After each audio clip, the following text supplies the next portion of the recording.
Before building their designs, engineers must research and brainstorm different ideas for their designs. We can start by testing different materials for today's activity. You can use your water pitcher to distribute water to each of the students and make sure that each of their plastic cups is about 3/4 of the way full with water. We can lay out all of the materials that will be tested, and we can make predictions about whether each material will sink or float. Then we can test each material one at a time by placing them in the water and then recording whether it sinks or floats. Allow the students to fill out the chart on page 33 according to each material that they have. A small binder clip, medium binder clip, cork, packing peanut, paper clip, pool noodle, and washer. The students can write what they think the material will do, whether it will sink or float.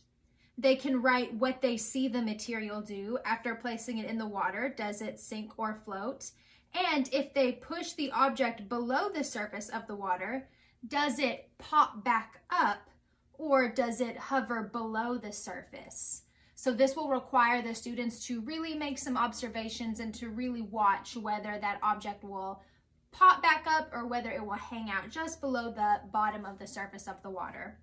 Once the students have completely filled out that chart on page 33, or at least had time to do so, we can read the bottom of page 33 to them. When an object floats, it is less dense than water. When an object sinks, it is denser than water. You will now use your research above in the chart that they have just filled out to select materials that will allow their rover to explore the middle layers of the ocean.